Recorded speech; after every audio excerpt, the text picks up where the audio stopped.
Vou botar aqui por branco. Tá certinho, Maurício. Certinho. Eu tentei, na verdade, eu não perdi muito tempo falando sobre etiologia. Isso aí eu acho que a gente pode discutir depois na segunda sessão, né? Tentei tornar a coisa bem prática. Então, essa aqui que é as minhas duas propostas, né? A primeira reunião vai ser essa, né? Que a gente vai discutir basicamente o processo de decisão no AVC, organizando a cabeça quanto aos protocolos que ainda estão vigentes e os últimos artigos que sugerem algumas alterações. Inclusive, está sendo tanta coisa que talvez até vocês fiquem à vontade para interromper, para comentar alguma coisa, porque talvez já esteja até desatualizada essa apresentação, porque realmente está sendo tanta coisa que talvez até vocês fiquem à vontade, não, porque realmente está sendo tanta coisa que talvez até vocês fiquem à vontade, não, porque deu algum tilt aí que não sei o que aconteceu. Eu fiquei ouvindo a minha voz. Vocês fiquem à vontade, então, para comentar qualquer coisa durante a apresentação, não tem problema nenhum. É mais uma discussão mesmo, para vocês trazerem alguma atualização que não esteja nessa apresentação, enfim, fiquem à vontade. A segunda reunião seria mais para a gente discutir, essencialmente, os achados de imagem, né, que possa contribuir até para o melhor entendimento da AVC. A gente discutia os casos mais polêmicos. Então, essa inicial é mais para a gente organizar a cabeça. Eu vou falar desde as coisas mais básicas, porque parece que tem muito residente também que... Eu não estou conseguindo ver quantas pessoas estão aqui, mas deve ter algum residente que não sei que ano está. Então, muita coisa que eu vou falar, a pessoa mais experiente já vai saber de qual é salteado, não tem problema. Então, basicamente, a gente vai falar então, dos objetivos, a abordagem inicial da AVC dentro da radiologia, e organizar isso, o setor de imagem quanto ao AVC, que é uma coisa muito difícil, né? E falar um pouquinho dos estudos recentes e as tendências. Depois a gente pode, no final, discutir alguma coisa sobre isso.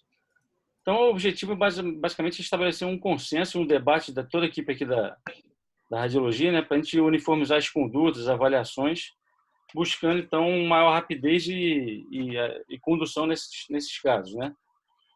Isso aqui que eu botei da extrema importância da colaboração de todos os setores é porque eu tenho vivenciado isso muito nos hospitais que eu trabalho, como é importante, desde o faxineiro até o radiologista, o neurologista, tá todo mundo integrado e entender o que é o processo do AVC quando ele ocorre, né? Então, esse treinamento é bem complexo, bem difícil por conta também da troca de equipe que às vezes ocorre. E, na verdade, é uma discussão que tem que ser contínua pela gravidade e pela rapidez das condutas desse tema, né? Isso a gente pode abordar depois mais para frente. Isso aqui eu sou um entusiasta da melhora da comunicação, eu bato sempre de frente disso, reclamo muito até, que a gente tem que melhorar muito a nossa comunicação com a equipe clínica, porque às vezes a gente recebe aqueles pedidos interrogando a AVC, né? E a gente às vezes também responde de uma maneira hipodensidade correlacionada com a clínica. Então a gente realmente perde muito o diagnóstico e acaba desvalorizando um pouco dessa difícil relação que ocorre às vezes entre a clínica e a imagem. Então a ideia, para que a gente melhore a nossa precisão diagnóstica, é a gente interagir cada vez mais.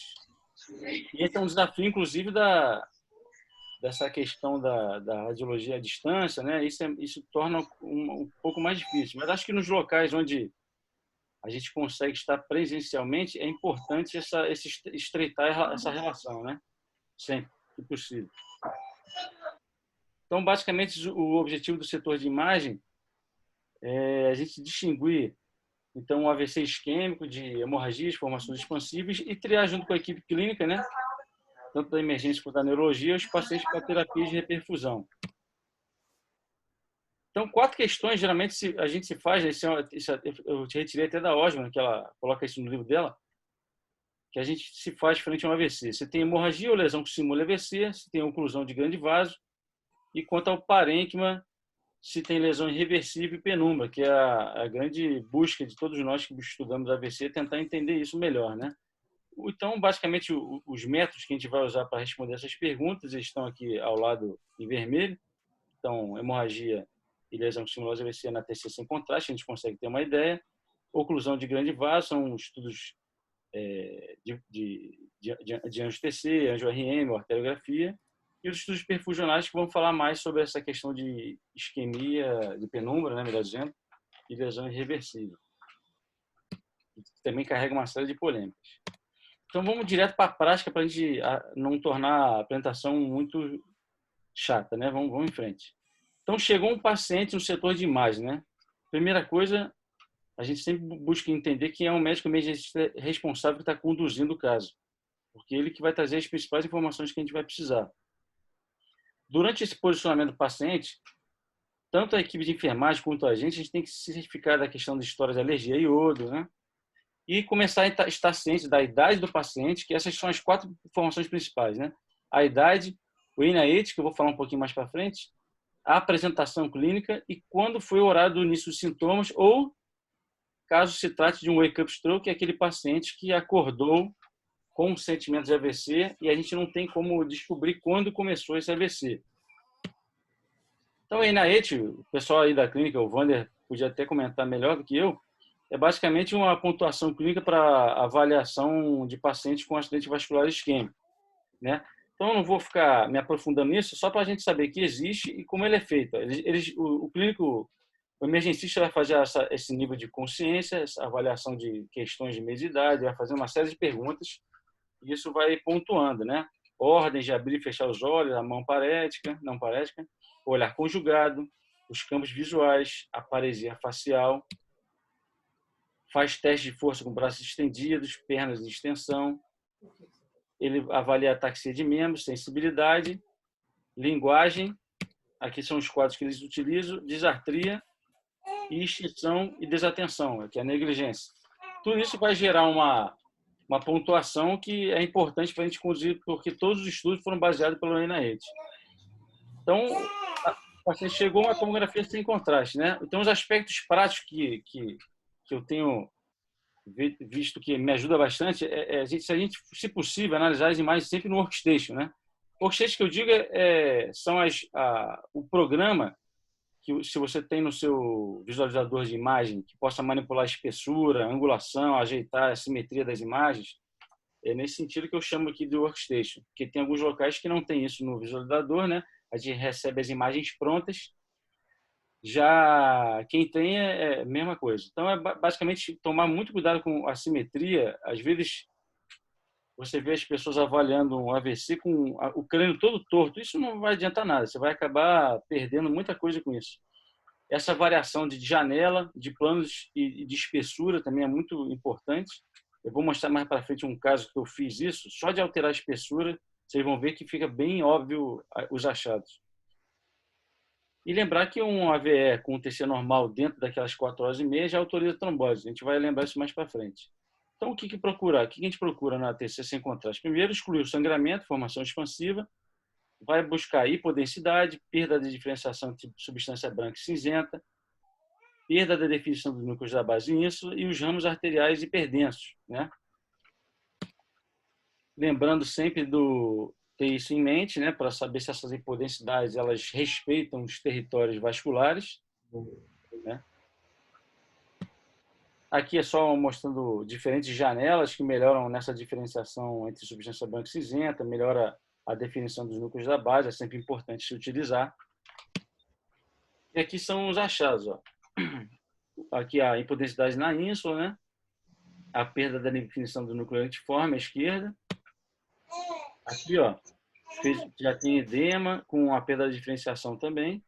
E aqui a artéria cerebral média hiperdensa. O ASPET, na verdade, é usado na TC sem contraste. Ele foi criado como uma base de pontuação topográfica, né, de áreas isquêmicas exclusivamente no território cerebral média. E é basicamente para oferecer uma uniformização dessa análise, né? Que também é uma coisa importante se fazer, porque a maioria dos artigos também considera o ASPET, né? Então, vamos em frente. Então, vamos unificar a quantificação dessas alterações parenquimatosas. São 10 regiões de interesse. O nível, tanto áreas nucleocapsulares quanto supranucleocapsulares, que eu vou mostrar já em frente no slide a seguir, a gente vai ver isso na prática. A gente vai subtraindo um ponto para cada área cometida. Então, um paciente normal, com um ATC sem nenhuma alteração, é só lembrar que ele ganha nota 10, né? Tipo, ele não tem nenhuma área de lesão visível na ATC.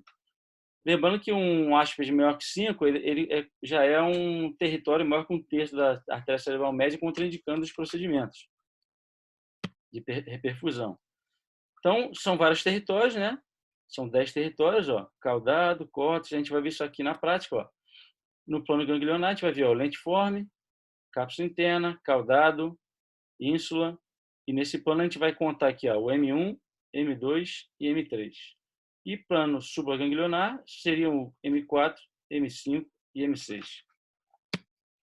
Cada hipodensidade nessa área perde um ponto no ASPET. Aqui são os níveis numa tomografia real e aqui o nível supraganglionar também numa tomografia real.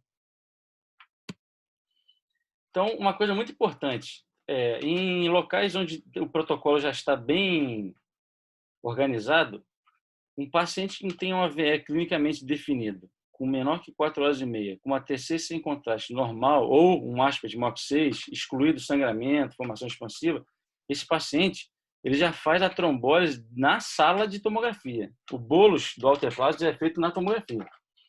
Mas isso já requer um entrosamento e um treinamento de equipe muito grande. Então, às vezes, a gente já conseguiu fazer alguns casos, mas não é sempre. Mas o ideal seria isso. Isso aqui, se vocês terem uma ideia, isso aqui não é uma sala de enfermaria, de terapia intensiva, nem nada. Isso aqui é uma ambulância.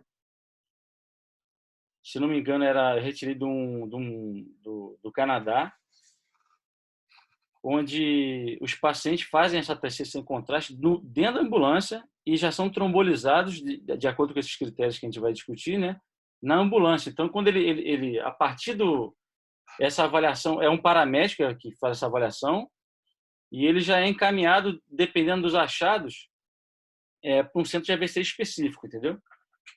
É bem interessante, isso ganha-se muito tempo e diminui muito a morbidade. Então, depois que a gente fez a TC sem contraste, né, a gente vai começar a avaliar agora a questão dos vasos, se tem obstrução de grandes vasos ou não, que é o principal objetivo aqui do estudo vascular. Então, a gente sempre fala, né, o Bebeto sempre comenta isso, que é sempre importante a gente fazer pelo menos 2 fases de contraste, aquela fase arterial e depois uma fase venosa. Isso por quê, né? Esse caso aqui, por exemplo, ó, o paciente apareceu com essa imagem na fase arterial, ó, com afilamento gradual e depois acaba o vaso, ó, na carótide interna, no lado direito. Se a gente tivesse... O que parece aqui, né? Parece uma dissecção. Isso aqui é uma imagem típica de dissecção. No entanto, quando a gente fez a segunda fase, ó, encheu. Então, na verdade, era uma falsa dissecção. Então, o diagnóstico daqui ficaria como dissecção, mas, na verdade, esse paciente tinha uma obstrução no início da cerebral média direita. E teve eu esqueci o nome dele agora, um cara que estuda muito AVC, que ele fez uma pesquisa mostrando que 50% dos pacientes que tinham obstrução no segmento M1 da cerebral média proximal, quando ele fez análise com arteriografia e olhava depois as angio-TCs, né? Ele viu que 50% desses pacientes tinham essa imagem de pseudodissecção. Então, não é uma coisa tão rara quanto a gente possa imaginar. Por isso que é sempre importante também fazer pelo menos 2 fases. E a ANJA é mesmo processo, analisar, sempre importante utilizar as ferramentas do Workstation, alterar as espessura de corte, fazer MIP, ver em planos diferentes, porque às vezes nessa primeira imagem que a gente recebe bruta, a gente não consegue ver metade das alterações. Para que a gente faça estudo de colaterais, foi proposto a realização de 3 fases após o contraste. Como é que se dá isso? A primeira fase a gente faz anjo de vaso do pescoço e crânio, né? E uma segunda e terceira fase vão ser concentradas só no crânio, com um delay de 8 a 10 segundos entre elas, né? Então, a gente vai avaliar o enchimento e esvaziamento dos vasos, a quantidade desses vasos e o calibre dos vasos, a proeminência deles. A gente vai sempre colocar as 3 fases aqui adquiridas em planos simétricos. Isso aqui não é não é uma recomendação oficial, não. Isso é como eu faço. Eu coloco o MIP de 30 milímetros, sincronizo as fases e faço essa avaliação de enchimento, quantidade de vaso e calibre, sempre de forma comparativa entre os hemisférios. As colaterais, não é para a gente perder tempo com isso na hora do AVC. Isso aí, depois que a gente resolver o processo de decisão ali para onde o paciente vai, junto com a equipe clínica, a gente analisa a colateral, mas porque ela tem uma função só de prognóstico. Embora ela tenha também, eles observaram que tem uma correlação com alguns estudos perfusionais. Eu vou mostrar aqui depois adiante uma situação. Tem até um sistema de pontuação de colateral que eles propuseram. Isso aqui, na verdade, não é para memorizar. Isso aqui tem que estar escrito e tem que ser um processo de consenso da equipe de trabalho de vocês, né? Não tem como fazer isso aqui de uma maneira memorizada, né? Mas, basicamente, ele divide em boa, intermediária e ruim. As boas colaterais seriam isso aqui, ó, não há atraso nenhum. Você vê que o paciente aqui, ó, tem uma obstrução do segmento M1 da cerebral média esquerda. Se você olhar na fase 1, 2 e 3, ele tem um discreto retardo de eliminação na última fase. Mas se você olhar bem, a quantidade, o calibre é bem semelhante entre as fases. A intermediária, ó, já teria um atraso de 2 fases, ou um atraso de uma fase com significante redução do número de vasos, ou atraso em 2 fases e redução proeminente de extensão. É basicamente esse aqui, ó, é outro paciente com uma obstrução no segmento proximal também da cerebral média esquerda. E aqui você já viu ó, que houve um enchimento retardado desse lado, tem até um pouco menos vaso. E aqui é um retardo de eliminação. E a colateral muito ruim, essa é aquela que você vai tomar um susto quando você olhar. Você não vai ter dúvida que é bem ruim. Que é esse caso aqui que não aparece nem vaso na primeira fase, praticamente não enche nada na segunda. São pouquíssimos vasos visíveis. Esse é um exemplo ó, que eu estava falando. Ó. O paciente tinha obstrução de cerebral média esquerda. Então, temos aqui ó, fase 1, 2 e 3. Observe que ele está mostrando aqui só o segmento M4, M5 e M6. Sempre avalie de forma comparativa. Observa que o M6, de forma comparativa aos outros também, sempre fica um buraco. Olha que interessante. Só na terceira fase que a gente vê que enche aqui um vaso ó, bem atrasado. Mas se você for olhar comparativamente, o M4 está mais próximo da normalidade. Ó. Se você olhando comparativamente o M4, você vê que ele enche praticamente semelhante ao outro lado. O M5 já está um pouquinho pior, porque ele tem até um acúmulo aqui da terceira fase. E olha que interessante. O estudo perfusional mostrou o que a gente já tinha uma impressão, que o M6 seria o local mais... Seria como se ele fosse o pior área, né, de sofrimento maior. Mostrando aqui o T-Max, que é basicamente mostrando que quanto mais vermelho, maior a lentificação do fluxo, ou seja, está muito lento aqui o fluxo. E o CBF é basicamente mostrando o fluxo, mostrando que o território da cerebral média esquerda, quanto mais azul e roxo, ele tem menos fluxo sanguíneo. Isso aqui é o controle de tomografia com 24 horas, mostrando o centro, ó, onde ficou a maior lesão, exatamente no M6. Então, a gente vai agora organizar o fluxo de decisões baseado no que a gente discutiu até agora. Primeiramente, nós vamos falar como que está o protocolo de 2018, que é o vigente até hoje. Então, frente a um paciente com AVC, menor que 4 horas e meia, você já certificou que já excluiu lá sangramento, formação expansiva, um aspect maior que 6, e ele tem uma oclusão de grande vaso, ou seja, carótida, cerebral média, proximal, ele é candidato a fazer uma trombólise mais trombectomia. Eu vou mostrar, para quem ainda não viu, eu vou mostrar mais para frente um vídeo ilustrativo sobre como funciona a trombectomia. Já se a gente tem um AVC menor que 4 horas e meia, com aspect maior que 6, sem oclusão de grande vaso, ou seja, tratando-se de um AVC mais distal, não faz sentido mais fazer trombectomia. Então, ele é candidato apenas à trombólise venosa. Aqui, ó, é um AVC entre 4 horas e meia e 6 horas. Mesma coisa, se ele tem aspect maior que 6 e ele tem oclusão, aqui ele já está acima de 4 horas e meia, né? e tem oclusão de grandes vasos. Ele vai ser candidato a trombectomia sem realizar trombólise venosa, pelo protocolo de 2018.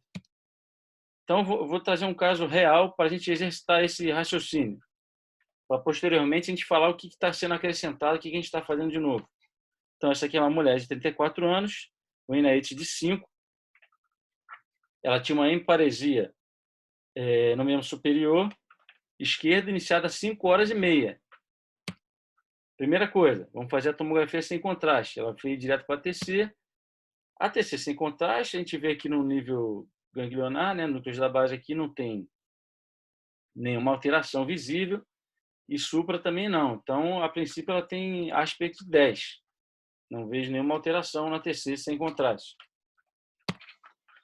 Então, ela ganhou um aspecto 10, sem nenhuma alteração no parênquima. A gente excluiu que não tem ausência de sangramento. Já excluímos que não tem lesão expansiva. Perfeito. Próximo passo. Bom, ela está com 5h30. Ela não é candidata inicialmente a fazer trombose venosa.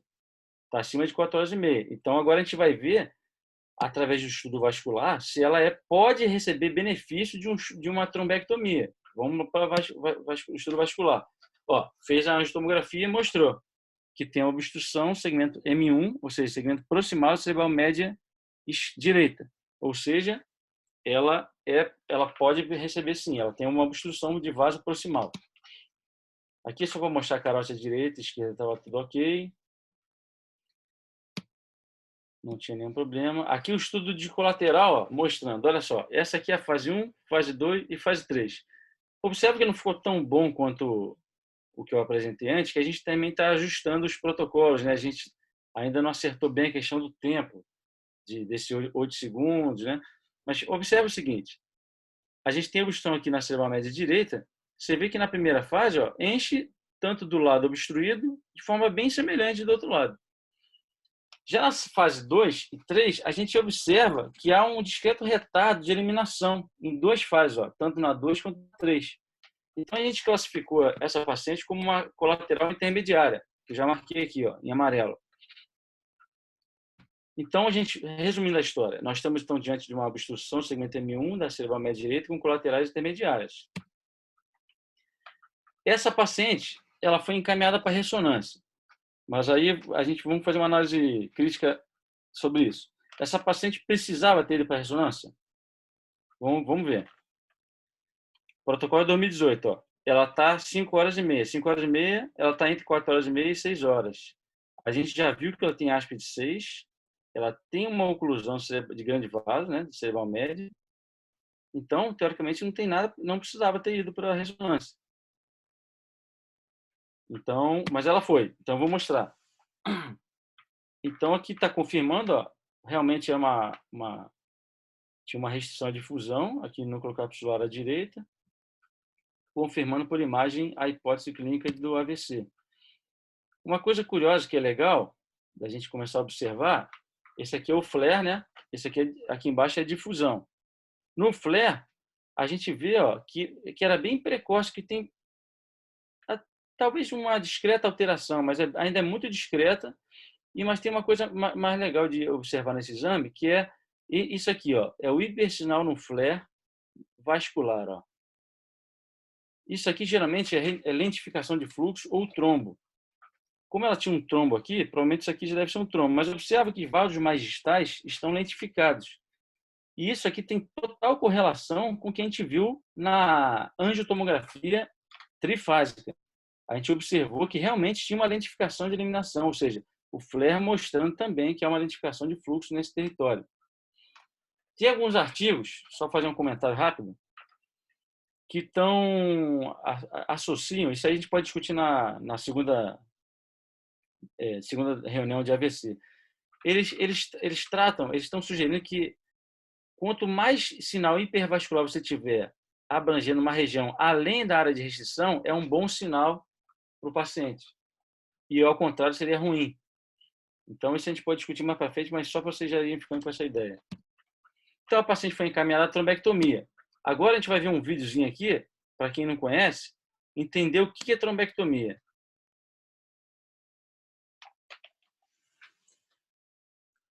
Eu não tenho nenhum conflito de interesse aqui com essa marca, mais que eu peguei da internet mesmo. Então, só para deixar bem claro que eu não vendo esse Trevo catéter. XP ProView Retriever is the next generation clot removal device. Só um adendo. Esse é só um tipo de stent, de catéter, né? Tem vários tipos, várias marcas que competem pelo uso. Então, esse é só um exemplo. For patients experiencing acute ischemic stroke. Built on the Trevo platform, the Trevo XP ProView Retriever has been optimized for ease of deliverability and placement. Its full-length radiopacity makes it easy to see during positioning, integration, and retrieval of clot. Using a balloon guide catheter and with the aid of a guide wire, the microcatheter is advanced through the occlusion and positioned distal to the clot. The guide wire is then removed and the Trevo XP ProView. Ó, aqui ele passou o catéter, esse aqui é o trombo. Ó. Ele passou por dentro do trombo. Vamos ver o que ele vai fazer agora. Retriever is advanced through the microcatheter. Unsheath the retriever so the clot is positioned in the clot capture area. Ó, ele soltou aqui, ó, para aderir toda essa malha que é o trevo, né, que eles chamam, para aderir ao trombo. This is visible under fluoroscopy as a waste or indent in the struts. After deployment, allow time for clot integration. Prior to retraction, inflate the balloon guide catheter to control flow. The retriever and the microcatheter are pulled as a unit while slowly aspirating through the balloon guide catheter. Vigorous aspiration is applied through the balloon guide catheter as the retriever and microcatheter are removed and full revascularization is verified.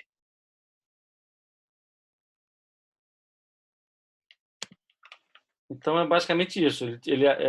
Esse catéter vai aderir ao trombo, e esse trombo sai lá na mesa. Ele vai puxar o catéter até na mesa e vai tirar o trombo inteirinho. Aqui é o exemplo da paciente. Ó. Ela fez arteriografia para fazer o procedimento de trombectomia, ó, confirmando aquela obstrução que a gente tinha visto na angiotomografia, aqui no segmento M1 da cerebral média. Aqui mostrando um pouco das colaterais, ó, que estavam boas, intermediárias, né, como eu classifiquei lá na TC. Aqui ele passando o catéter, aqui, ó, aquela malha é isso aqui, ó, que a gente vê aqui ele passando, ó. Tá um pouco apagadinho, mas dá para ver que está aqui. E aqui já é o final do procedimento, ó.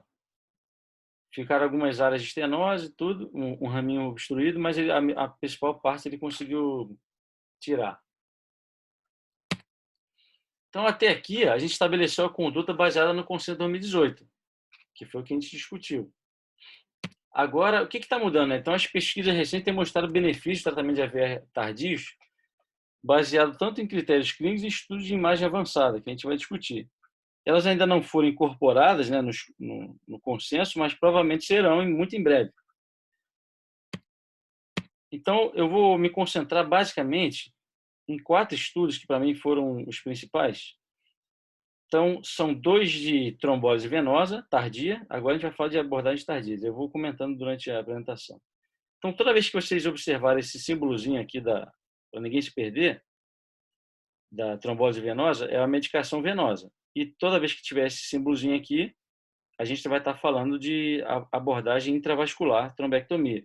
Então, tem 2 de trombectomia, o Down Diffuse 3, e o de trombose venosa, Wake Up e Extend.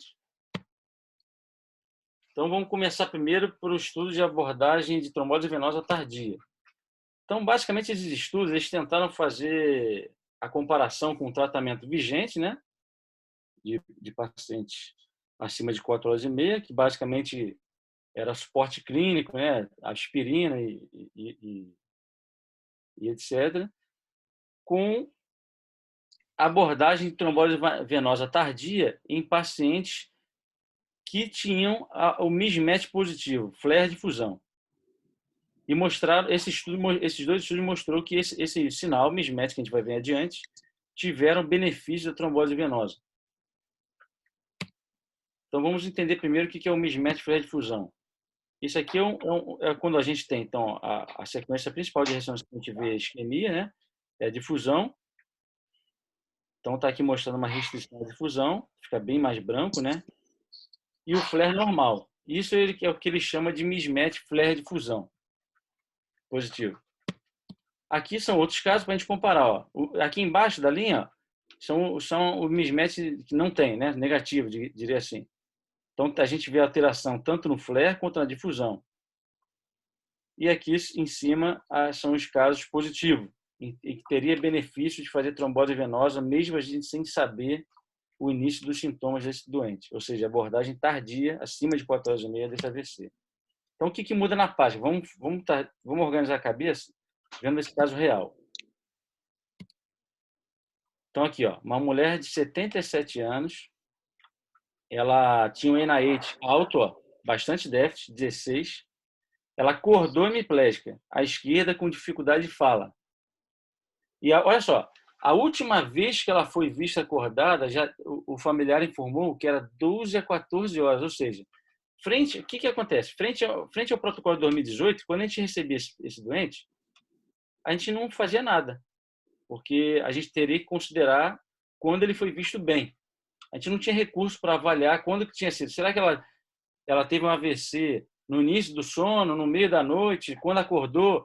O que eles começaram a perceber? Eles começaram a se utilizar desses estudos de imagem avançada, tanto de perfusão quanto de ressonância, para tentar estimar e até provar que, na verdade, provavelmente esses pacientes acordam pelo AVC. Então, a gente deixou de tratar muita gente por conta disso. A gente não sabia desses achados. Então, a paciente aqui acordou com sintoma. Eu não tenho horário, é wake up stroke é o nome. Acordou com sintoma. Então, primeiro passo, ela foi levada para TC. Questões que temos que responder. Tem sangramento? Tem formação expansiva? É a mesma coisa, não muda nada. Qual o aspect? Vamos ver. Então, primeiro a TC. Aqui a gente não vê alteração nenhuma. Por enquanto, é um aspect de 10. Aí, aqui que eu queria comentar com vocês sobre o que eu ando fazendo. Ó. Eu falei aqui em MIP, de janela, mais uma janela fechada, basicamente mostrar o seguinte. Eu tenho feito o seguinte, eu pego essa tomografia, eu aumento um pouco a espessura lá para 8 milímetros, eu faço como se fosse um MIP mesmo, e fecho a janela. Você observa como é que a diferenciação entre substância branca e cinzenta fica muito mais óbvia. E olha que interessante, quando eu fiz isso, eu identifiquei isso aqui. Ó. Observa que aqui a gente perdeu a diferenciação no território M4. Olha aqui. Ó. Então, M5, desculpe. E eu basicamente então tirei um ponto isso aqui inclusive tinha relação com o sintoma dela, obviamente, né? Então eu valorizei isso aqui.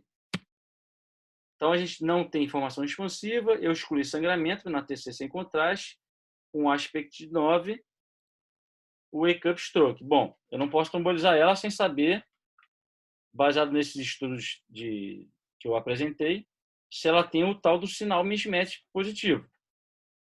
Mas eu não sei quanto tempo ela tem. Vamos em frente. Mas outra pergunta. A gente tem que continuar o mesmo raciocínio, a mesma sequência. Ela tem obstrução de vaso proximal ou não? Então, o estudo vascular continua. Bom, a gente fez o estudo vascular e não identificou nenhuma obstrução. Aqui, ó, cerebral média limpa, carótida normal. Se você comparar os lados hemisféricos, está tudo semelhante, de quantidade, calibre dos vasos, enchimento. Ela tinha umas placas nas carótidas, né, que poderia até ser um fator de risco para fazer um AVC, realmente. A colateral a gente fez, mas ela não tinha obstrução, né? Mas só para mostrar que realmente não tinha nenhuma diferença, a gente não identificou nenhuma assimetria entre os hemisférios. Então, basicamente, a gente ficou com a seguinte situação. A gente está diante da paciente que tem wake up stroke, né? A gente já viu que não tem obstrução de grande vaso, né? Então, não faz sentido mais pensar em trombectomia. Acabou. Então, agora a gente está diante de um AVC distal, de um aspect 9, e agora a gente precisa saber se ela vai ter ou não benefício de fazer uma trombose venosa tardia. E quem vai responder isso é a ressonância. Então, vamos em frente. O paciente foi encaminhada diretamente para a ressonância magnética. O que a gente faz na ressonância? A gente já tem informação de sangramento da TC, já fez estudo vascular, então a ressonância é só flare e difusão, é voltada para isso, nesse caso. Então vamos lá. Flare. O flare, ó, a gente não vê alteração nenhuma por enquanto. Já a difusão, ó, começou a aparecer uma discreta alteração aqui na ínsula direita. Uma restrição. E, ó o que a gente acabou de encontrar. Ó. A gente tem restrição à difusão, ou seja, difusão com alteração, confirmando a hipótese clínica de AVC, e um flare no parênquima normal. Então, a gente está diante de um caso que a gente não sabe o início dos sintomas, nada, com um mismatch positivo. Então, essa paciente se tornou eleita a fazer trombose venosa tardia. Então, foi trombose. Olha o que aconteceu. A gente trombolizou ela, fez poucas horas depois, ó, o NIH já tinha caído 16 para 6. E a gente fez um controle por tomografia após 24 horas, sendo que no dia seguinte, ó, o NIH já tinha caído de 6 para 4. Olha que interessante. Lembra aquela pontinha, ó, que estava restringindo? Provavelmente era o centro do core, né? Ou seja, exatamente onde era o local onde ia maior risco de morrer mesmo as células ali. Você vê que na TC ficou realmente uma sequelinha aqui, e mais para cima, ó, isso aqui ficou também uma sequela. Ó. Aí a gente fica imaginando que não adiantou nada, né? Pô, para que eu fiz esse troço todo e morreu o que eu já estava vendo na primeira TC? Não, vocês têm que lembrar o seguinte, essa área que morreu era que realmente era o centro do linfoma. Isso aqui não dava para salvar. O que a gente salvou é o que a gente nem viu, que é o território ao redor aqui da cerebral média que estava provavelmente muito pior. E a gente não conseguiu determinar. Talvez os estudos perfusionais, com a estudo de penumbra mais melhorado, a gente consiga ter melhor essa noção. E no quarto dia, ó, a paciente já estava praticamente sem déficit nenhum. Zerou o NIH. Esse aqui foi o fluxograma adotado, mas não precisamos perder tempo com isso. Isso aqui eu vou comentar depois. Agora vamos os estudos de trombectomia tardia. São aqueles, o Down e Diffuse. O Down, olha o que aconteceu. Ele fez, ele tentou avaliar, comparar a trombectomia de 6 a 24 horas comparado com o tratamento médico vigente. Quais são os critérios? O que a gente tem que memorizar aqui, entender o que o Down fez? Ele se utilizou do que eles chamavam de mismatch clínico radiológico. O que isso significava? Ele basicamente utilizava a idade do paciente, como está aqui escrito, o valor do NIH, olha como é que é importante a gente ter o NIH lá na informação clínica, e o volume do core isquêmico. O que acontece? Todos esses estudos se utilizaram de um software. Eu vou mostrar mais para frente. Depois eu vou, mais para frente tem a foto desse software. É um software automatizado que calculava esse volume, né? Então, o Down, ele basicamente fez um mismatch clínico radiológico utilizando idade, NIH e volume do core isquêmico. É isso que a gente tem que memorizar. O Diffuse 3, ele tentou fazer uma coisa semelhante. Trombectomia tardia também, de 6 a 16 horas do início dos sintomas. Mas o Diffuse, ele como se ele tivesse valorizado mais o setor de imagem, digamos assim. Ele não estava nem aí ele queria saber como era a imagem. Então, ele se utilizou o core isquêmico, ele se utilizou de outros valores aqui, através de estudos perfusionais, que eu vou mostrar um exemplo tirado do estudo deles. Então, ó, é aquilo que eu estava falando. Todos esses estudos utilizaram esse software chamado Rapid Ischemia View, que faz uma análise automatizada. Eu vou mostrar um exemplo de como ele funciona. Vamos lá, exemplo prático. Ó. Então, temos um homem de 59 anos. Ele acordou com déficit neurológico focal à direita. Então, de novo, trata-se de um wake-up stroke, não sabemos os início dos sintomas. Há 13 horas que ele tinha sido visto sem alteração, mas a gente não sabe, é wake-up stroke. Ó, NIH de 23, um aspect maior que 6. Então, permitindo, e tinha uma oclusão aqui de cerebral média. Quando eles colocaram no software, olha o que o software faz. Ó. O software identifica, ele qualifica o centro do infarto como esse CBF relativo menor que 30%. e ele pinta em rosa. Tudo que vocês estão vendo em rosa aqui é o que o software chama de centro do infarto. O tecido hipoperfundido, ele calcula pelo Tmax, ou seja, isso aqui entenda na prática, o que é o Tmax? É como se fosse onde há lentificação de fluxo, para ficar mais palatável para entender. É onde tem lentificação de fluxo com um parâmetro de tempo maior que 6 segundos. Então, está em verde. Observa que o centro do infarto é sempre menor do que o rosa, é sempre menor que o verde. Porque quando você pega o verde e tira do rosa, você tem a penumbra, ou seja, é o que você pode de fato salvar. O centro é como se isso aqui já tivesse morto. O que a gente quer saber é o verde menos o rosa. E, através desses critérios de diffusion, a máquina vai analisando e estabelece todos esses valores. E você vai decidir se ele é elegível para uma trombectomia tardia ou não. Então, comparativamente aqui os dois estudos, né? Lembrando sempre esse critério é diferente. Um usou o mismatch clínico radiológico, ele se utilizou muito da difusão, utilizando a difusão como para cálculo automatizado do volume do core, e o estudo perfusional do Diffuse 3 se utilizou de todos aqueles critérios meio enrolados, mas isso tudo a gente não precisa memorizar, porque isso, teoricamente, é o RAPID que vai dar. Então, para organizar nossa cabeça, esses dois sinais que a gente viu, né, quando a gente fala de mismatch flare difusão, a gente está fazendo uma relação, eles chamam de biomarcador de tempo, né, que é basicamente tenta interpretar que é como se a gente estivesse teoricamente, diante de um AVC precoce. Então, esse paciente seria elegível para fazer aquela trombose venosa sem a gente saber o início do tempo dele. E os estudos perfusionais é uma biomarcador de tecido viável, que é ver o que a gente pode salvar. Como eu falei antes, tirava o verde do rosa, ficava aquela área de penumbra, que é a área que está quase morrendo, digamos assim.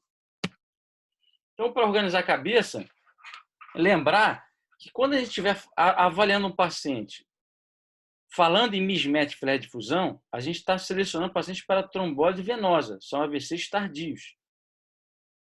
Quando a gente estiver utilizando o volume do core do infarto, é porque a gente está selecionando pacientes para trombectomia. Na segunda reunião que a gente fizer, eu vou trazer um caso onde esses conceitos não podem ser confundidos, porque você não pode selecionar pacientes de trombectomia utilizando mismatch flare difusão. É isso que é o perigo.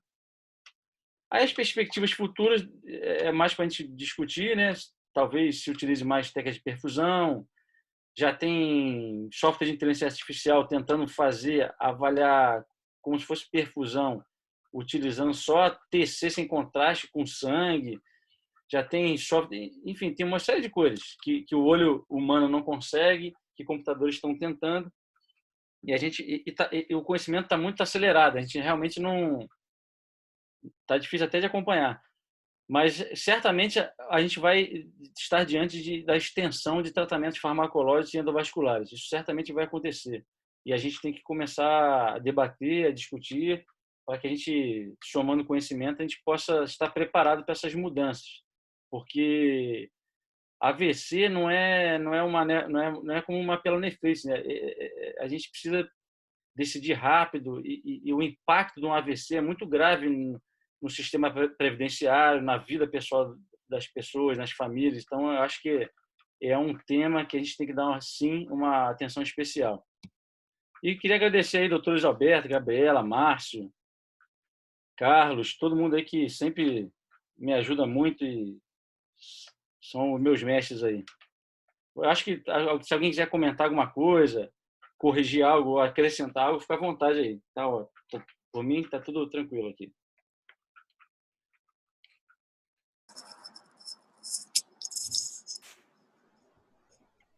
Tua aula ficou muito boa, Maurício. Parabéns, foi sensacional. Deixa eu interromper aqui o compartilhamento, para a gente poder, se alguém quiser falar alguma coisa. Maurício, gostei muito da aula, sensacional. Sempre que a gente aprende alguma coisa. Aquele negócio do mismatch flare de fusão que eu tenho na minha cabeça e eu gravei de uma maneira que ficou mais simples para eu entender, foi que se o flare for normal num paciente com wake-up stroke, esse paciente tem menos de 4 horas e meia de evolução. Correto? É. E aí A ideia é essa. então, aí eu acho que fica bem organizado dessa maneira, assim, na minha cabeça. Então, assim, chegou um paciente com wake-up stroke, faz um flare e faz um mismatch flare de fusão, é claro, mas se o flare for normal, significa que esse paciente tem menos de 4 horas e meia de evolução. Só para ficar... Não, perfeito, perfeito. Que foi assim que eu gravei, e aí eu acho que fica... Sempre me lembro dessa história. Uma coisa que eu acho que o Carlos também pode comentar sobre isso, que a gente já discutiu bastante, é a polêmica da gente não ter o software Rapid para a condução desses casos de trombólise e trombectomia tardia, né? Quando a gente não tem... A gente fica muito limitado, porque que acontece? O Rapid são critérios bem específicos que eu, por exemplo, não consegui fazer uma análise perfusional de penumbra de maneira semelhante ao Rapid no software, por exemplo, da GE. Eu não consegui fazer isso no workstation que a gente tem no hospital que a gente trabalha. Então ficou aquela, a gente está vivendo um momento meio de insegurança, assim, pô, como é que eu vou utilizar um critério diferente dos estudos para trombolizar ou para indicar trombectomia? Isso é uma discussão assim diária nesses casos mais de wake-up stroke, que a gente fica sempre meio, digamos assim, meio vendido, né? Porque como a gente não está ainda com acesso ao Rapid, a gente fica um pouco receoso de fundamentar as nossas condutas de maneira científica, né? Para a segurança do paciente e segurança institucional também, porque o Carlos tem também uma vista disso. Podia falar aí, Carlos. Cara, eu acho que em relação a essa coisa de indicar ou contraindicar, a gente tem que tomar bastante cuidado. A gente, na verdade, precisa entender que a gente auxilia e dá as informações, mas quem indica e contraindica tem um polinômio aí que é familiar, neurologista e o Sim. intervencionistas que vão se alinhar ali de acordo com a gravidade do caso e com a disponibilidade dos recursos, né? Então, assim, acho que o Rapid é uma ferramenta a mais, mas o que a gente já faz já dá bastante segurança. É óbvio que a gente quer sempre dar algo mais. Se a gente pudesse ter o Rapid em todos os lugares, a gente não ousaria em usar. Mas a gente já viu que tem alguns estudos que já questionam o uso do Rapid em relação à sensibilidade. Se você tem um serviço que as pessoas não estão habilitadas a fazer uma boa avaliação, é importante que tenha o Rapid para dar essas informações. Mas a gente tem uma sensibilidade muito boa com a equipe treinada de neuroradiologia para poder dar essas informações. Claro que não vai ser com a precisão do Rapid, mas o que a gente precisa responder, a gente consegue chegar bem próximo. E às vezes até mais sensível. O Matheus da trombectomia está aí, da intervenção? Não. Não, acho que não. Ô, Maurício, no curso europeu que eu fui de doença vascular, na realidade, o que eles falam muito é que esses trabalhos eles foram colocados a fim de que os trabalhos dessem certo e que conseguisse ampliar de uma maneira geral e mais homogeneizar, né? Homogeneizar para fazer em vários serviços. Então, eu acho que o volume do core, tudo tinha que ser muito pequeno para que desse muito certo e aí você conseguisse validar esses estudos. Eu acho, e eles falaram muito, e muita gente que trabalhava com intervenção no congresso, de que cada vez mais vai ser mais trombectomizado, independente desse volume tão pequeno ou não, porque o resultado final é sempre melhor do que não fazer nada de uma maneira geral. Então, acho que a gente tem que se segurar bastante em relação aos estudos, mas o que está sendo feito por aí, pelo menos assim, quando a gente foi no curso esse curso de doença vascular, de que estão fazendo com volumes maiores e que, na realidade, o benefício o paciente com AVC tem um risco muito alto. A gente está trocando não tratar e ele ficar muito mal e você tratar e tentar alguma coisa para ele, né? Nos estudos evolutivos tardios, eles mostram que o paciente fica melhor se você abrir o vaso, ainda que ele tenha uma complicação hemorrágica, do que se Exatamente. você deixar o vaso fechado. Então, exatamente, é isso aí. Então, assim, acho que a gente está alinhado com o que eu escutei lá no Congresso. Então, eu também, tudo que eu li de crítica é exatamente o que você está falando, Gabriela, desses estudos, é que realmente eles selecionaram para validar o método, entendeu? Para mostrar que é bom. E acabaram sendo muito rígidos Maurício. na seleção. Maurício. Sou eu, Lu. Oi, Lu, tudo bem? Maurício, tudo bem. Solo foi muito boa, como sempre. Só para lembrar uma coisa, a gente usava como número, se você tivesse investigando a perfusão normal, que a gente está acostumado a fazer com a perfusão CT ou perfusão ressonância sem o Rapid, a gente usava como número para dizer que o paciente tinha uma área de penumbra que seria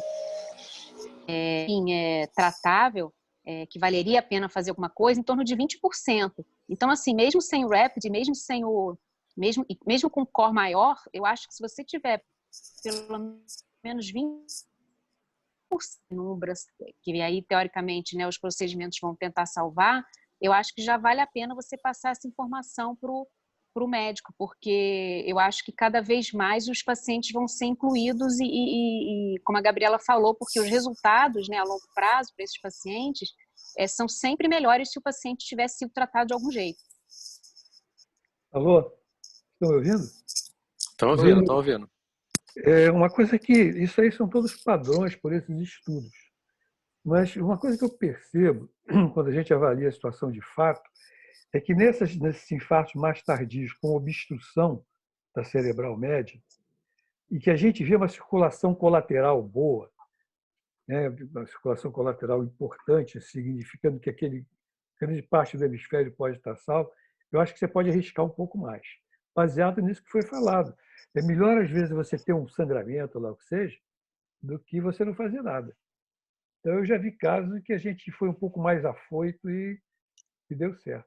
Outra coisa também, quando o core é pequeno, mesmo que dê alguma coisa, um sangramento ali, não tem problema. Porque o que morreu já tinha morrido, e você pode causar um transtorno ali, mas não é aquela coisa de pegar todo o território cerebral médio.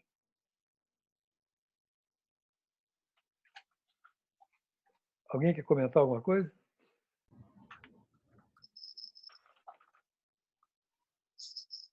Alô? Oi? O doutor Roberto falou isso mesmo, né? Quanto maior a circulação colateral, maior é o tempo desse cérebro para aguentar para uma isquemia tardia, né? No final, esses pacientes duram mais tempo. Daqui a pouco eu acho que vai ter mais tempo ainda do que 24 horas.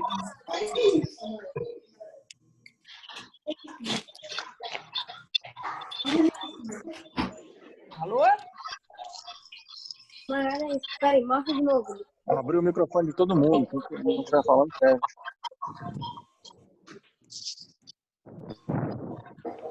Eu não sei o que é isso.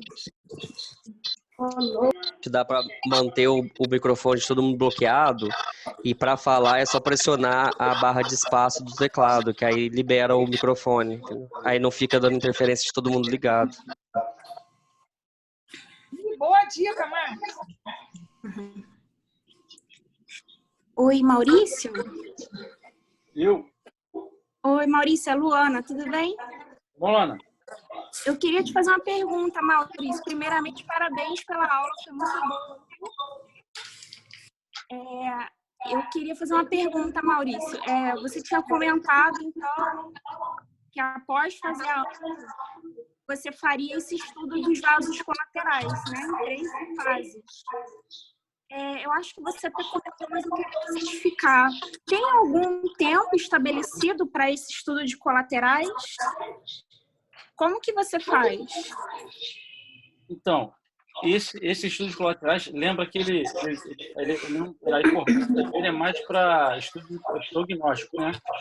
Sim. E, basicamente, o que tem descrito, que eu consegui tirar do protocolo lá do pessoal do Canadá que faz isso, Aham. Eles falam para fazer a primeira fase na arterial normal, você vai pegar o pescoço e crânio, e eles colocam um delay de 8 a 10 segundos. Só que eu acho que eu tenho observado que isso às vezes fica muito tempo, entendeu? Aham.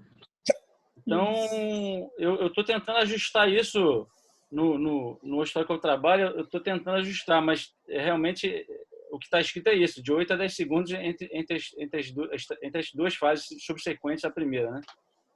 Ah, Basicamente. tá bom. Tá ok, Maurício. Obrigada, viu? Valeu. Abraço.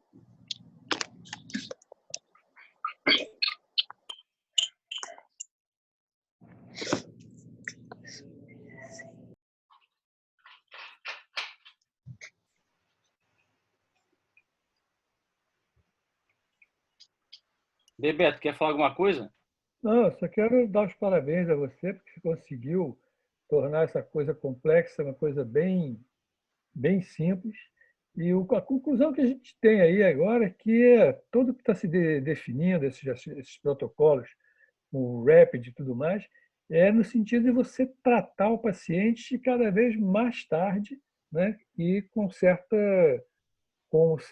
certa segurança.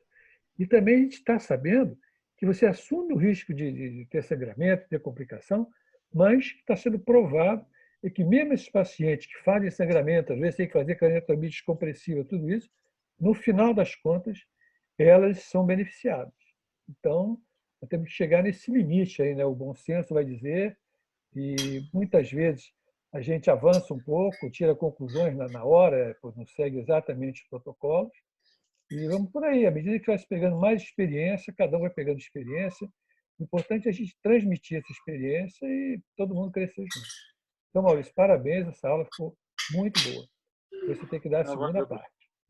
Obrigado, valeu, muito obrigado. E o difícil, professor, é sempre aquela história do organizar um serviço para o AVC. Ele é muito difícil, porque requer uma integração da equipe da neurologia, da emergência, da radiologia, Desde e o porteiro do uniformizar esse hospital. conhecimento é muito difícil, cara. É isso mesmo. Não, mas o que a gente tem percebido é o seguinte: na medida que o pessoal da emergência está sendo mais treinado, o ideal é você ter um neurologista do lado, que aí fica fácil. Mas na medida que o pessoal da emergência vai sendo mais treinado, as decisões vão sendo tomadas com mais precisão, né? Porque geralmente o médico que não é especialista, ele fica com muita dificuldade de tomar a decisão no CT sem contraste de fazer a trombólise. Então a gente percebe isso, mas é o que tem que ser feito. Na medida que ele vai adquirindo confiança, os pacientes vão ser melhor tratados. E outra coisa também é a conscientização do público, né, das pessoas, da população, para que leve os pacientes o mais rápido possível para o hospital. Teve casos aí no hospital, já que o marido chegou com a mulher nas costas, botou lá na mesa e o resultado foi muito bom. Entendeu? Então tem que agilizar muito a chegada do paciente ao hospital. Isso aí implica numa campanha de esclarecimento público, né? Não, com certeza. E eu acho que tem que aproveitar agora esses recursos, como a gente está usando aqui, né? Zoom. Você vê, agora que eu fui olhar aqui, tem 40 pessoas online. Você vê, isso aqui para fazer essas discussões e qualificação da equipe é muito bom também, né? Porque a gente tem essa dificuldade de trânsito, de E há horário. pouco tempo também, daqui a pouco nós vamos caminhar para, por exemplo, uma sessão de stroke dessa, eu vou providenciar isso, você apresentar uns casos e a gente ter um neurologista para discutir com a gente. Entendeu? Isso é uma proposta que eu tenho. Você preparar alguns casos, nós vamos botar, você apresenta, o neurologista discute e a gente discute junto. Eu tentei chamar o Gustavo, que é um neurologista que trabalha muito comigo, só que eu acho que ele não podia, cara. Não conseguia. Nós temos também assessorar, a gente pode acionar várias pessoas que podem ajudar a gente. Porque também radiologista, fica uma conversa de radiologista que às vezes a gente tem que entender o que se passa na cabeça do neurologista. Que para a gente é muito fácil falar assim, eu acho que devia trombolizar. Agora, o neurologista é que vai ter que falar com a família, vai ter que se comprometer, se der certo, ele não fez mais que a obrigação dele, se deu errado, ele assume a encrenca toda. Então, o neurologista é a peça-chave, né? Ele que tem a grande responsabilidade. Então, a gente tem que dar para ele o máximo de informação possível para ele tomar a decisão correta. Mas o risco, na verdade, é dele. Né? Depois de acabar essa história dessa pandemia, eu sou uma entusiasta de implementar AVC isquêmico lá no Instituto do Cérebro. Assisti nesse mesmo curso de doença vascular europeu que eu assisti, eles mapearam os AVCs isquêmicos americanos e tem uma correlação muito grande com as áreas da periferia, onde as pessoas são mais maltratadas, menos bem tratadas de hipertensão e todos os fatores de risco para AVC. E eu acho que, assim, aqui no Brasil se beneficiaria muito desses tratamentos. Eu acho que o Instituto está bem preparado para isso, porque tem uma intervenção forte. E eu acho que ia ser bem legal. E, assim, o que a gente só pega gente chique, né? Fina que trata sua hipertensão e tudo. Mas o que a nossa realidade, eu acho que quem ia se beneficiar mais seria a periferia mesmo. Não, com certeza, Gabriela. Eu assisti uma palestra uma vez que alguém comentou que no Canadá, se eu não me engano, na Holanda, tem um centro de AVC para cada... Quanto que era? Era 1 milhão?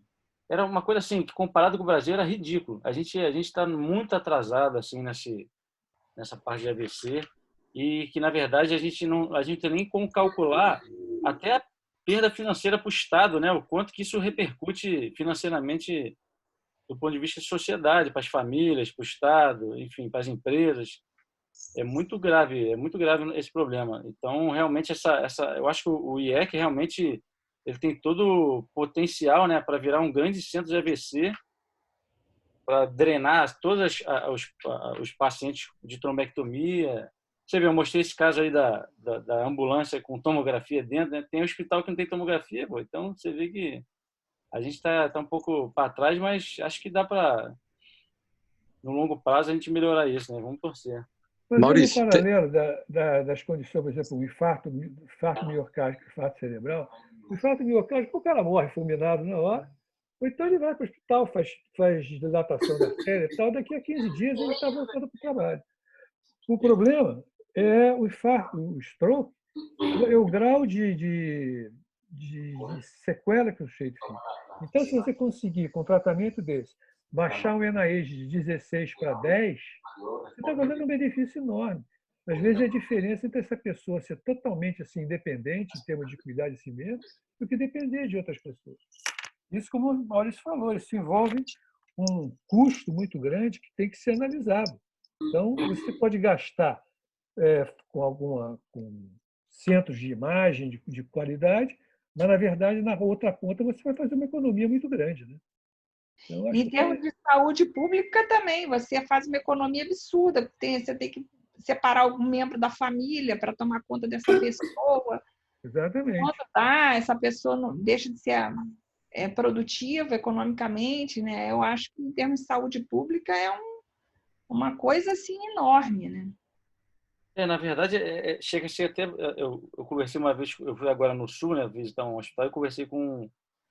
E ele estava falando, né, que eu contei para ele quanto é que custava o Rapid, ele falou, pô, isso é muito barato, rapaz. Eu gasto aqui... Ele é diretor da Unimed. Ele falou, gasto aqui com um paciente desse no CTI, que sofre AVC, e a gente não consegue fazer nada, em 3 dias de CTI eu gastei já não sei quantos Rapid. Então, assim, o custo é enorme do paciente não tratado, entendeu? Então, realmente não é gastar dinheiro, criar um centro de AVC, é economizar dinheiro. O difícil é a gente convencer os políticos, né, os gestores públicos de entender isso, né? Até porque tem muito local também que não tem dinheiro para investir, né? Que é outro problema, maior ainda. Pois é, por isso que eu sou uma entusiasta no IEC, porque o IEC já tem um serviço pronto. Quando acabar a pandemia, o negócio está pronto. É só conseguir fazer uma drenagem da periferia para esses pacientes chegarem lá o mais rápido possível. Exatamente. Lá, a equipe fica direto lá, né, de intervenção, né? Teria que ter plantonista da radiologia e plantonista da intervenção, mas, poxa, 12 horas, pelo menos do dia, na USP, aquela moça, que eu esqueci o nome dela, mas que ela dá uma aula sensacional, ela diz que lá na USP, durante 12 horas, você tem toda a equipe formada, não tem noturno, então você só pode infartar de dia. Mas, de qualquer maneira, você tem de 7 da manhã às 7 da noite uma equipe formada. Se começar assim, depois pensa o que vai fazer, né? Não, já é alguma coisa, com certeza. Pô. Pois é, metade do dia, né? É. Maurício, oi. Eu. Parabéns pela aula. O Márcio está falando. Parabéns pela aula, material excelente, foi muito proveitoso, acho que para todo mundo. E foi bom essa compilação que você trouxe e ter colocado especificamente os trabalhos que foram baseados, né, para avaliação.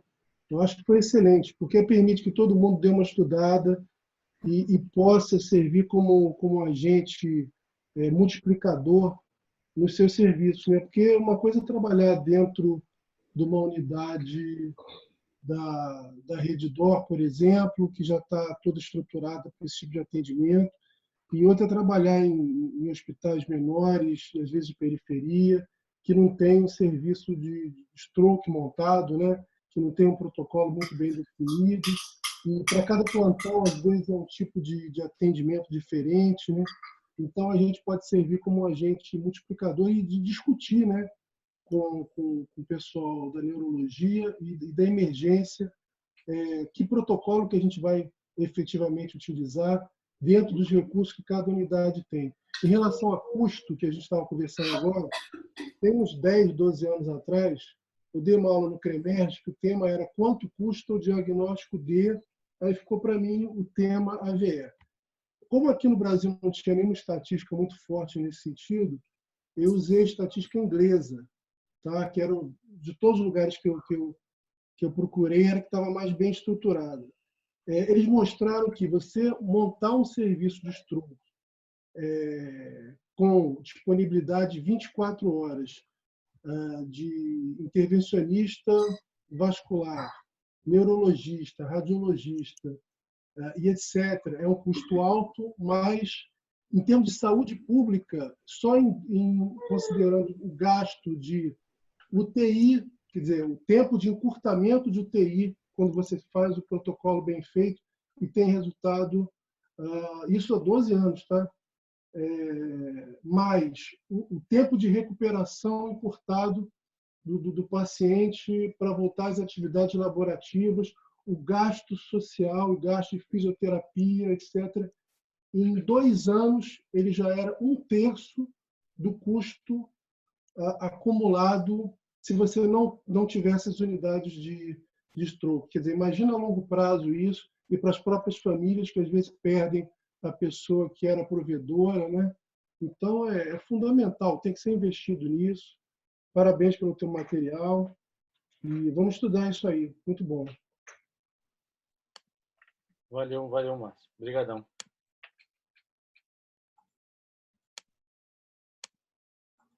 Então, gente, estamos encerrando, então.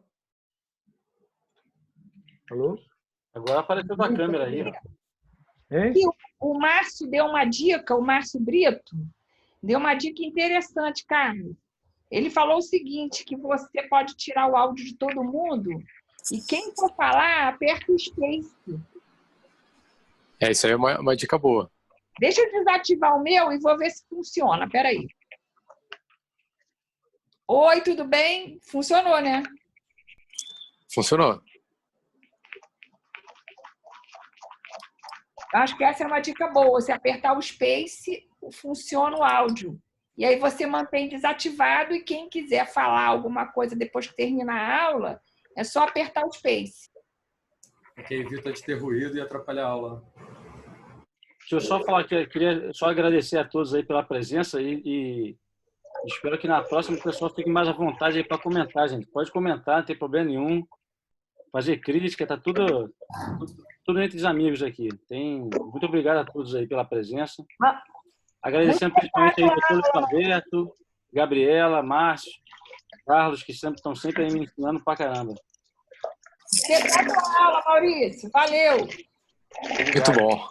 Valeu, Maurício. Vou encerrar aqui. Um abraço. Tchau, tchau.